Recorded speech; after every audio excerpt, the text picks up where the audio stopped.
Bonjour, ici Guy Bourgeois, j'espère que vous allez bien. Alors, comme vous le voyez, mon pep talk sur la route habituelle va plutôt prendre forme sur l'eau aujourd'hui. Alors, ça va être le pep talk sur l'eau plutôt que sur la route.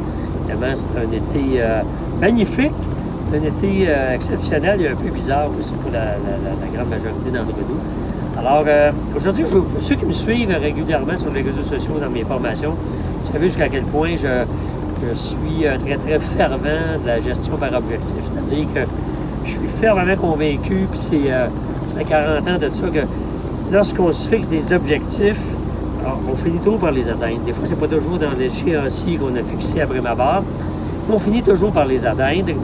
Et je me rappelle, Jean-Marc Chaput disait, il y a plusieurs années, 95% des gens ne se fixent même pas d'objectifs. De peur de ne pas les atteindre ou de peur d'être déçus ou carrément ne connaissent pas la magie des objectifs. Donc, je reviens aux objectifs.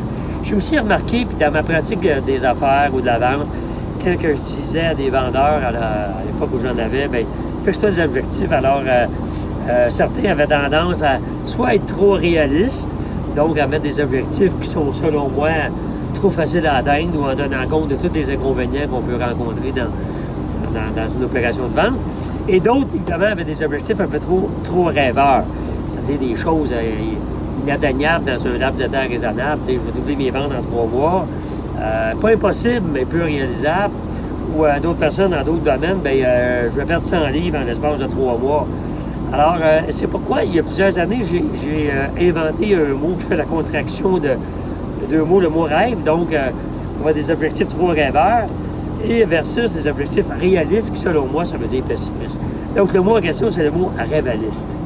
Alors, rêvaliste. Alors, c'est un mot qui n'existe pas, évidemment, mais c'est la contraction des rêveurs et réalistes. Et selon moi, les objectifs qui peuvent être les meilleurs pour nous, pour vous, qui peuvent vous stimuler et qui sont assurément atteignables, c'est un objectif réaliste que vous avez dans votre esprit, que vous montez de quelques pourcentages qui devient un peu rêvaliste. Alors, trop rêveur, vous n'allez pas y croire de toute façon, puis vous ne ferez pas ce qu'il faut pour l'atteindre, vous allez être déçu, vous allez vous dire après, je le savais.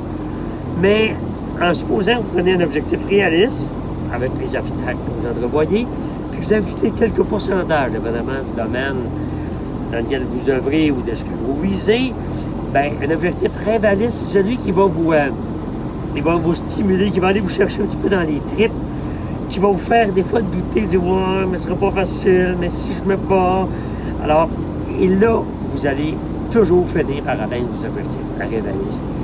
Alors, pourquoi? Parce que la nature est ainsi faite. Je ne sais pas pourquoi, je ne sais pas d'où ça vient, mais lorsque tu écris quelque chose, ou tu vises quelque chose, tu finis toujours par l'atteindre. Donc, voilà.